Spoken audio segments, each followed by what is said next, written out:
Hi everybody and welcome to week 5, part 1, which is on the last section of chapter 21 we're going to cover on Italian mannerism. What is mannerism? Mannerism is the name of a period style used to describe Italian art from about 1520 to 1580. It's especially used to describe artwork that makes a clear break from the style of the High Renaissance. The use of the style term mannerism, or maniera in Italian, has an interesting history. It is believed to have come into fashion after the publication of Giorgio Vasari's Lives of the Artist, in which he used the phrase maniera moderna, the modern style, to describe the art of his own time, a couple of decades following the High Renaissance. Maniera really just means manner or style, and technically it could be used to define any period, but it's come to have specific associations with art immediately following the High Renaissance. A style of art is often called mannerist when it seems that beauty in form prevails over realism or emotional content. Mannerism, as used by art critics and historians, now refers to any kind of style that is skillful, technical, and intricate or elaborate. A mannerist style of painting or sculpture is less concerned with realism in space or mass and more interested in creating a beautiful, artificial looking or stylized surreality. While there are some traits we now associate with the art of the period following the High Renaissance, we'll see that sometimes they are attributed inaccurately. Mannerism as anti-Renaissance. The term mannerism also now has the connotation of an anti-classical attitude. Remember that in week 4 we learned that art historians have traditionally considered the High Renaissance to be the epitome of art history. Art historians have also traditionally felt that the Mannerist artists who followed were reacting to the canonical style of Renaissance art. They even perceived Mannerist art as a rejection of the High Renaissance as an authoritative style. Mannerism was described by art historians as a deliberate break from, rather than a natural progression of, the High Renaissance. To at least some degree, this interpretation of post-High Renaissance art is most certainly a projection of art historians' personal beliefs and personal sense of aesthetics. Art historians in the 17th century and later characterize artists of the Mannerist period as rebellious, creating art that defied the perfection of the Renaissance as exemplified by Raphael. From the 17th century on, to call a work of art or style Mannerist was usually intended as an insult rather than an accolade. Clearly, this judgmental attitude is influenced by an over-appreciation, even deification, of the High Renaissance among art historians. Art historians projected their own views of Mannerist art onto the period. But while art historians fantasized about a sad post-High Renaissance world longing for Raphael and Leonardo, the reality was quite another story. In mid to late 16th century Italy, Mannerist artists produced works that were exciting, well-liked, and enthusiastically patronized, probably due to, rather than in spite of, their distinction from High Renaissance style. No matter how well loved an art style may be, you can bet that eventually it will fall out of style with the public in favor of something new and different, even if it's just a slightly modified presentation of similar ideas and content.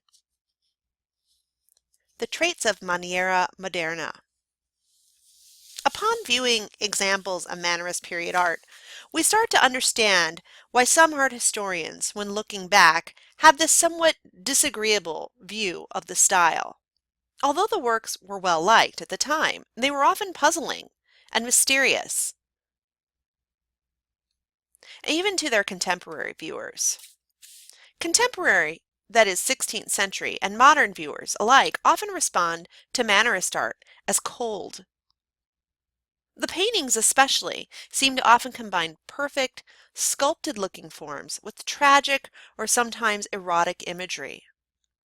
The people who appear in Mannerist style art are usually distorted in one way or another. Gone are the perfectly proportioned, scientifically accurate figures of the Renaissance. The realistic spatial depth of Renaissance perspective is abandoned in favor of sometimes claustrophobic, sometimes impossibly cavernous, but always unrealistic rendering of space. All of these features add to a generally unsettling quality. But rather than being offensive to the aesthetics or senses, these mysterious qualities made the style popular. Courtiers of the time, you'll recall, who are leisurely, wealthy, and highly educated gentlemen and ladies, for whom Mannerist painting provided hours of conversation and entertainment, found the artworks puzzling, mysterious, and perhaps most importantly, intellectually stimulating. Let's take a look at some late work by Michelangelo.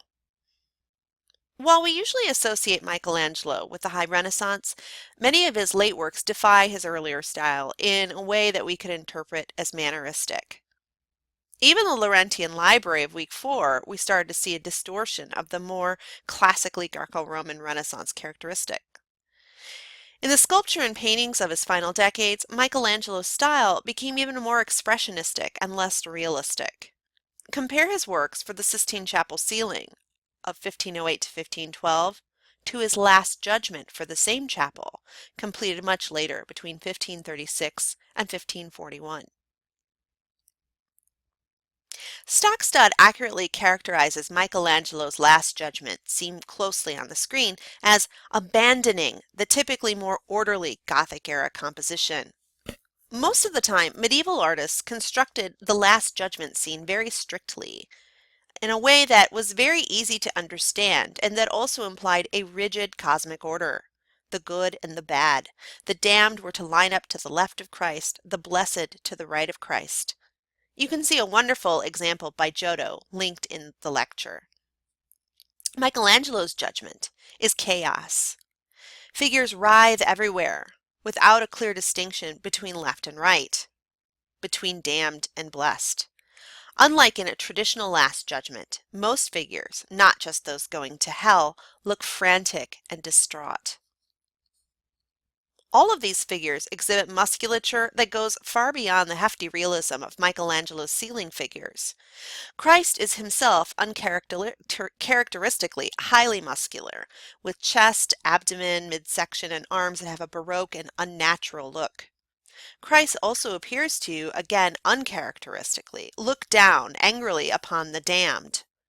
What is intended as a gesture of blessing toward his right, with his right hand, instead appears to menace or threaten those on his left.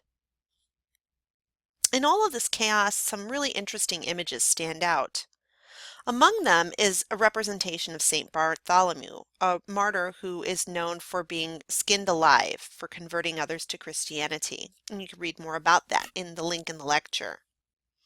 Somewhat mysteriously, St. Bartholomew actually appears to Christ's left, placing him in the realm of the damned, even though he is a Christian martyr. So here he is, and he is just to the left of Christ, our right, but his left. You can see their placement here.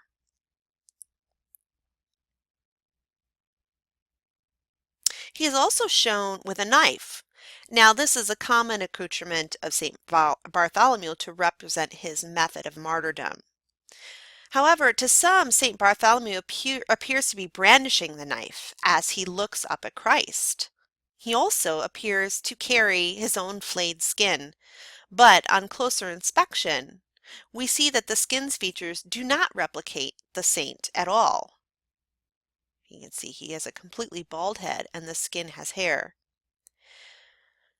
Those who knew Michelangelo would readily recognize the curly black hair and the broken nose of the artist himself in the suit of skin. You can zoom in and see more details of Michelangelo's Last Judgment on the Vatican Museum's website, linked in the lecture. Rosso and Pontormo.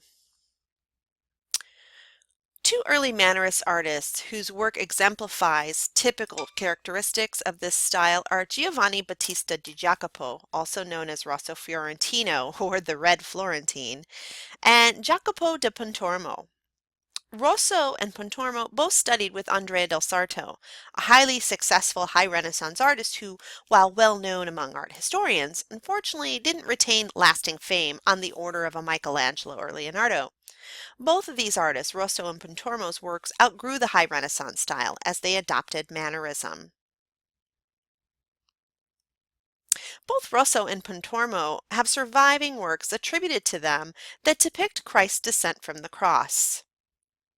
The paintings utilize the distortions and unsettling qualities of this new style mannerism in different ways. Rosso's descent from the cross plays with the viewer's expectations of color and of gravity.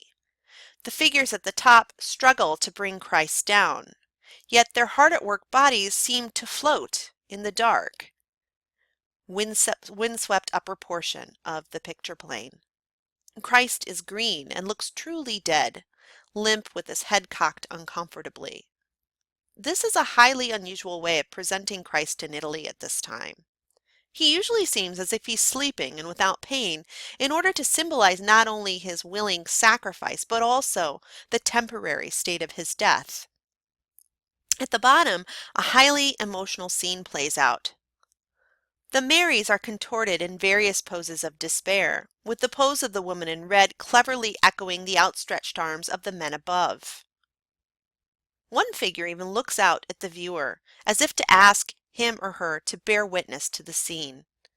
The piece asks us to question our association of Mannerist art with cold, unemotional treatment of subject matter. It seems quite emotional after all.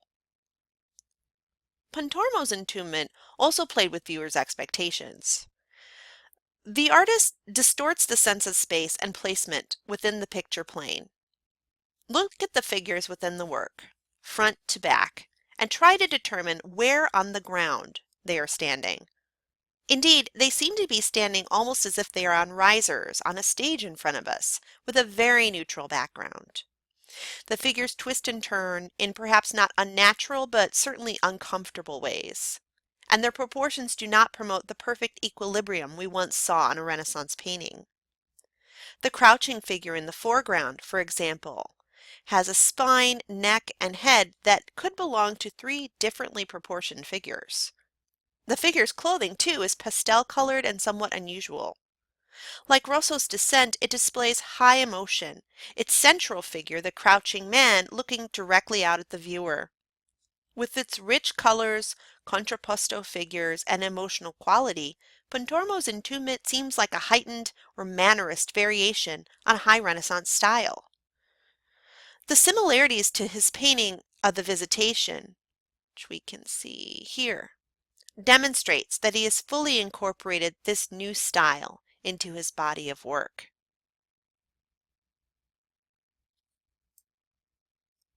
Parmigianino. Francesco Mazzola, who gets his nickname Parmigianino from his native home of Parma, was a young artist who died at a young age. Works like the Madonna of the Long Neck, which you can see here, illustrate the Mannerist tendency to distort the proportions of the body to eerie effect and the coldness associated with Mannerism. Your textbook describes the oddities of this work, from the missing throne of the Madonna to her eerily long fingers and neck, to the classical columns in the background, which you can see there are many, which support nothing. Other aspects of this work display yet again a desire to contradict the Renaissance sense of real space. The columns, for example, extend straight into the background in a way that defies our ability to sense the real exact depth of space. These are juxtaposed with a small figure of St. Jerome, who along with the columns refuses to give us a real sense of spatial depth. When Jerome is compared with the large, composition-filling Madonna, the space is set even further off kilter by the strange sense of scale. The bald Christ seems infant-like, but he has the body of a toddler. He also appears ashen in color compared with the other warmly golden figures, and his eyes are closed. Stocksud compares this presentation to the Pietà. It does seem as if Parmigianino is combining the Madonna and Child and Pietà images in a way that had never been done before and may have seemed very unsettling at the time. The cool downward glance of the Madonna at her languid, dead-looking child is one of the reasons this work is interpreted as cold. This combined with the beauty of the surface of the artwork defines the feel of Mannerist art for some art historians. Parmigianino's Madonna of the Long Neck, and other works like his self-portrait in a convex mirror, demonstrate the Mannerist's interest in showing off his talent. This desire to display one's virtuosity, as it's known, will continue into the Baroque period in Italy of the 17th century. Agnolo di Cosimo, known as Bronzino, was an assistant for Pontormo and eventually became a painter in the Medici court of Florence. Bronzino's Mannerist portraits were preferred for their highly detailed surfaces and aloof, stoic appearance. Court paintings often represented allegories, like the work known as Exposure of Luxury. The artist created the painting for Cosimo de' Medici, who gave it to the King of France. The artwork is a complex allegory whose exact meaning is either lost to us or is intentionally obscure, which is more likely. Venus and Cupid, who are mother and son, by the way, are entwined in an inappropriate embrace, which, along with other symbolism, points to an interpretation of it as a warning about the consequences of illicit sexual behavior. You can read about the meaning of the various figures and objects on page 665 of your textbook. The style of the work is slick and colorful. The figures, especially Cupid, appear somewhat strangely proportioned. All of the action is happening very close to the viewer, on the front edge of the picture plane. As in Madonna of the Long Neck, a curtain-like textile blocks our view of the background and creates somewhat claustrophobic space. All of these characteristics make this an archetypical Mannerist work. Bronzino, as a master of this style, could exploit and enjoy both cold and erotic imagery and still retain a moral justification for doing so. In this way, Bronzino and his patrons could have their cake and eat it too. They could tut-tut certain imagery at the same time as they enjoyed it. John Bologna, or Jean de Boulogne, was a Flemish artist who was working in Italy, hence adopting an Italian name, John Bologna. The active, dramatic quality of Mannerist sculpture, like Rape of a Sabine on the screen, anticipates Italian art of the Baroque era in the coming 17th century. The most influential Mannerist sculptor, John Bologna, echoed the tendency of Mannerist painters to create beautiful images without emphasis on emotion, although many scholars have argued that the Sabine woman in this sculpture group does show great emotion.